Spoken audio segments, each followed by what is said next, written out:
नमस्कार, आप देख रहे हैं न्यूज़ 31 और मैं हूं आपके साथ भावना।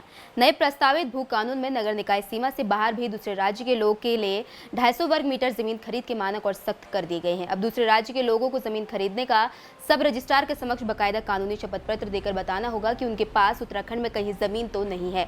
नई व्यवस्था में एक परिवार एक बार ही उत्तराखंड में 250 वर्ग मीटर जमीन खरीद सकेगा। शपथ पत्र झूठा निकलने पर सरकार जमीन जब्त कर लेगी। कैबिनेट बैठक के बाद प्राथमिक दौर पर सख्त भू कानून को लेकर जो जानकारी मिली है उसके अनुसार हरिद्वार और उधम सिंह नगर के अलावा बाकी के 11 जिलों में कृषि और बागवानी के लिए बाहरी राज्यों के लोग जमीन नहीं खरीद सकेंगे।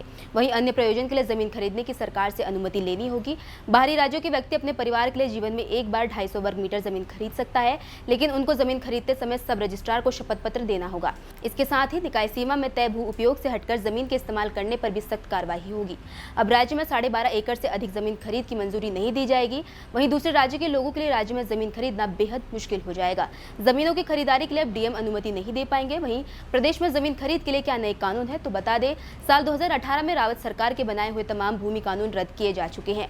एक स्टेट के 11 जिलों में बाहरी लोग खेती और बागवानी के लिए जमीन नहीं ले सकेंगे। इसमें हरिद्वार और उधम सिंह नगर शामिल है। पहाड़ी इलाकों में जमीन के नए सिरे से बात होगी। जिला मजिस्ट्रेट जमीन खरीदने पर मुहर नहीं लगा सकेगा। लैंड की खरीदारी बिक्री के लिए ऑनलाइन पोर्टल तैयार किया जाएगा ताकि डेटा व्यवस्थित रहे। पोर्टल से यह भी पता चल सकेगा कि कोई गड़बड़ी तो नहीं हो रही है। बाहरी लोग अगर जमीन लेना चाहते हैं तो उन्हें एफिडेविट देना होगा और मकसद बताना होगा। अगर कोई जमीन नियम तोड़कर खरीदी बेची जाए तो सरकार उसे अपने कब्जे में ले सकती है।